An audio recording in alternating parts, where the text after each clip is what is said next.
Hey, fam, and welcome to my review of Ready to Love Last Resort, Episode 6. I'm calling this Drop It Like It's Hot, Drop It Like It's Hot, because that's what these ladies were doing. They were holding the feet to the fire, and essentially, if you were shopping, you missed it. This was the episode where the friends and family members of the female cast members got a chance to meet the top draft picks. And so the value, if these men were stock picks, their value went down and they got sold at the fire sale on Black Friday. It was that bad. It was like watching a car crash. You knew it was going to be bad, but you couldn't look away. So if you missed it and you were out shopping, hopefully you got some pearls because you're about to clutch them on your way to seeing what happened. It was kind of like, the first few episodes have been a honeymoon. You're on a resort, all is going well. Let me make sure my volume is down because I don't want for you to hear that. So essentially, your representative is there. You look good. You smelling better, and you got maid service, and everything is going well. But in the end, once you start asking some real life questions, all hell is gonna break loose. Case in point, Naya and Chris have been each other's top draft pick since the beginning. But when Naya brought her cousin Kiki to the scene, she dropped a bomb on the relationship. She started asking questions about money, of course, because that's most important. One of the very important things in a relationship. And when they started asking Chris how he planned to, how was his philosophy on how to divide the finances or attack the finances, Chris messed up and said he's going to pay the mortgage and she's going to pay the rest, like the utilities and the groceries and all of this. And when they kind of did a follow-up question as far as how he planned to do that and what was his philosophy about being the man of the house and everything, Chris went on to talk about, well, I know Naya makes more money than me, and I'm in radio and I don't make any money, and I'm doing it for the love. And, this is 2020. And he just went all he started backpedaling on everything. And essentially, he said, I thought this was a partnership. I'll be there to fill in the gaps. He started, talking like he wanted to be a roommate instead of her full-time man. And so essentially, that didn't go well. And when the church deacon realized that he was failing the test, the interview, church finger up in the air, and he excused himself and he left. And so she asked some really important questions. Talk Naya down from catching Chris and drop kicking him in his back, because that's how her face was looking when he started talking crazy about splitting the finances. Because as Naya has already said, she's got big plans. So in the meantime, while she was going over things with Kiki, Chris ran to his friend Joy because he knows Joy from a previous not relationship, but friendship before the show. So once he told Joy and the other ladies what had happened, they kind of did a consultation with him and helped him to realize the error of his ways. In the meantime, Naya, who had some bets with Edwin, she went looking for Edwin, asking him the same questions that Kiki had asked Chris, and Edwin handled it better. He talked about how he would be responsible for, and he was willing to handle the load, the financial load. And so she liked what she was hearing. And before it was over, Naya started doing a scalp massage. She started giving him, laying hands on his neck and stuff. And he started getting into a trance. And before she knew it, she had put him in a lip lock. And that was like, Chris, who? So she turned the tables because while Chris is making her his all in all, she was hedging her bets.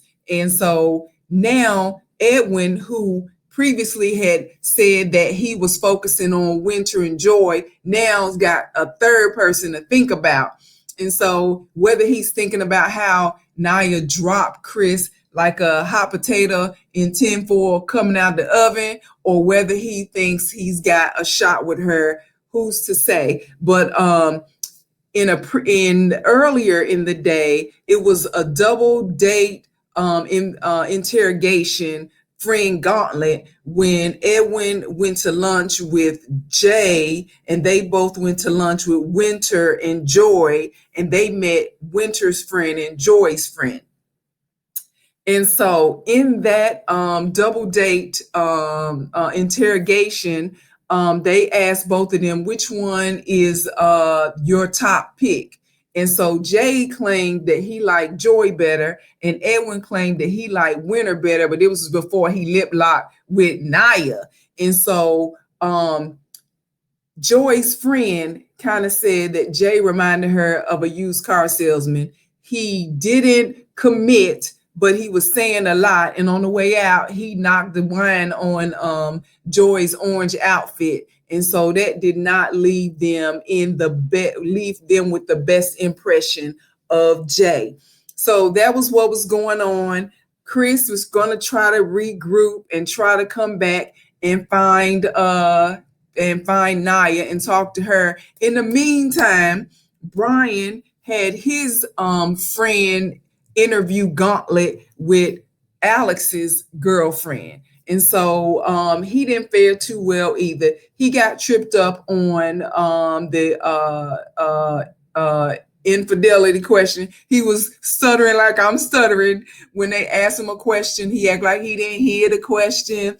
And he did a good job talking about his daughter and how he loved her, and if he could feel love like that for some other woman, he knew that would be the woman for him. But he was fumbling over the infidelity question, so he tipped out of the interview. In the meantime, Chris went and found Naya, sat down with Naya, start trying to backtrack on what he said. Like, I know you don't want a roommate. I know you want a man.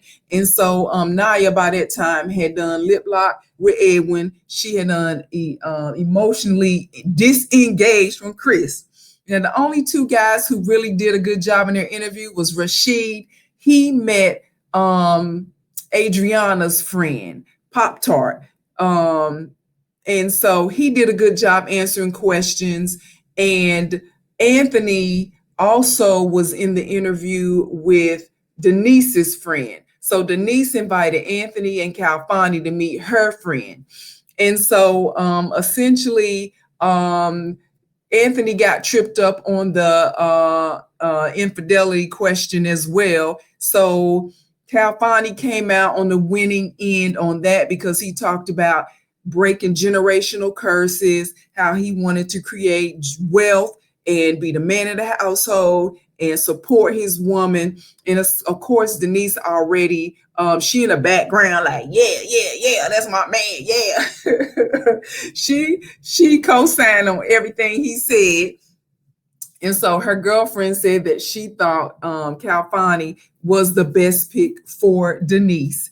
And so it ended, the way you would have thought. When they got to Tommy's Tavern and Naya started throwing Chris under the bus, she essentially said stuff like, I never was really interested in Chris. I was obliging Chris's interest in me. And so she essentially said, I don't need nobody to fill in the gap. I'm looking for a man to slam dunk the basket and take it home while I carry the baby. Because she already said she got a WAP. She looking for somebody to juice it so they can go half on a baby, because she already had 4 miscarriages and she feels like she's running out of time. So at this point, because Chris never really bothered to build relationships with anybody else but Naya, when Naya dropped him, when Naya said, whoo, and moved out the way and let him hit the ground, he essentially was the one who was let go on the last episode, and his friend Joy was the one who told him about that. So I would say, Naya, I would say Winter and Joy, y'all need to watch y'all's back because Naya is coming for Edwin.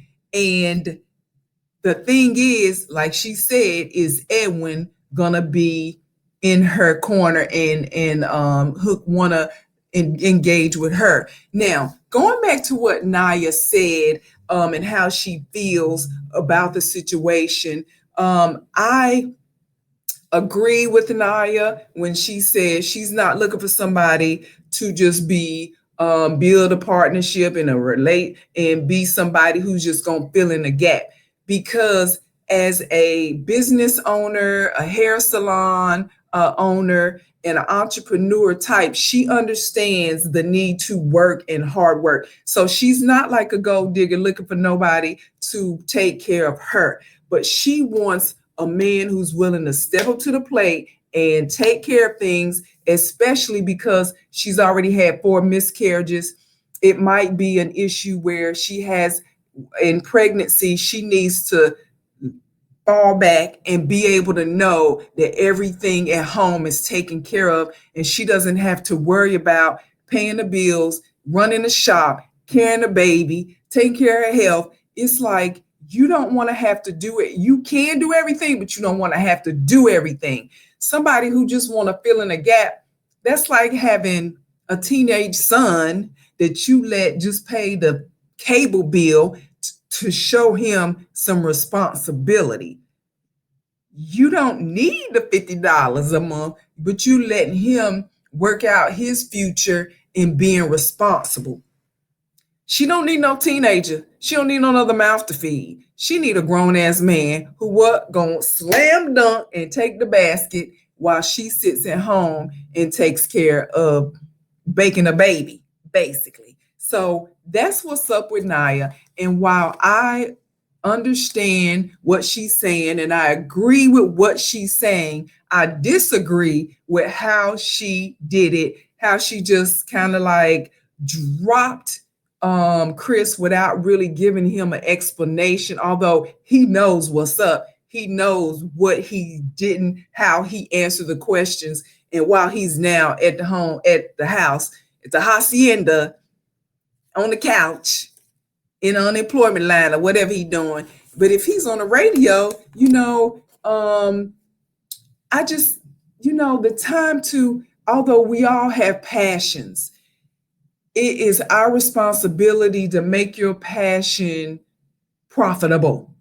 You know what I'm saying? You can't just be a grown ass man or grown ass woman and you living life half empty because you pick something that doesn't pay well. You need to find out how to make your passion work for you. And just like Naya has made the passion work for her. Now, I know this was produced before COVID hit. And so there's no telling what kind of issues as a salon owner that Naya had to face in the middle of a pandemic. But the thing is, that's another reason why you want to have a plan and you want to work that plan and have a partner that you can depend on to pick up the slack while you are unable to do that. Because I'm sure she knows how to make money and made plenty of money, but she don't want to have to make all the money. So that's what's up with that. I guess, first it was David who left because he couldn't answer the money question. And now Chris, who I thought was a sure shot with Naya, is not there any longer. And so no matter how we try to tell ourselves, because I read where Naya's getting dragged on social media because of the way she treated Chris. But here's the thing. Love don't pay the bills. I mean, you love people and you want it to work out, but in the end, you really have to have your money, you have to have your checks, you got to have everything in order, you got to have multiple streams of income, and you want to have somebody who understands that. Maybe Chris can be like what's the dude's name? a stand-in for one of my favorite singers that I can't remember his name right now. But I told you he gives me that vibe, Jeffrey Osborne. Maybe he can be like do something, act or something, but just don't sit at the house talking about how you don't make enough money and then expect that to carry longevity with somebody. You had to know the money question was going to come up at some point. A lot of men think if they, if they got a flaming Cheeto and they put it down right, it's going to make it all better. And that's not necessarily the case with all ladies, especially like Naya said, she already got the gaps filled in. She already know how to make money. She ain't looking for nobody to fill in no gap, okay? She's looking for a man to do what he's supposed to do. So that's why he got dropped like he was hot. And that's it. I'm trying to look at my notes and make sure I covered everything. One more thing. One of the things that Pop-Tart's friend told her when she introduced her to Rashid, she was like, Rashid, answer the questions right. He seems like he's got a good head on his shoulders. And he even answered a question about why his first marriage did not succeed. He answered it well. So even after he leaves, Pop-Tart, Adriana, goes back around to her friend and says, and there's this other guy, Calfani, and he's tall, dark, and chocolate. And she started going into all his looks. And her friend was like, you said everything about how he looks, but you didn't say nothing about how he makes you feel. And so I think you need to stick with Rashid. That's what she told her. So that's a good friend who can read you and tell you that you are not doing it the right way. And so I don't think Adriana, aka Pop-Tart, is going to listen to her because she's so busy trying to see what else is going on TV. She likes Rashid, but that's her go-to type of dude, and she's looking for something else. And I totally get it, because again, she's 31 years old, so she's still not ready to settle down, even though she's on a show about settling down. She's still trying to see, is it something with me and Calfani? But let me tell you this, Denise don't play with her man. And so Denise has already claimed him. And so I don't know if it's going to come to blows between Denise and Adriana over Calfani and how Calfani is going to feel about that. But I think before the end of the season, we're going to see what's up. So that's it. And to find out more about the things that I care about, you can go to the written version of my journal. That's at eurweb.com. Thanks.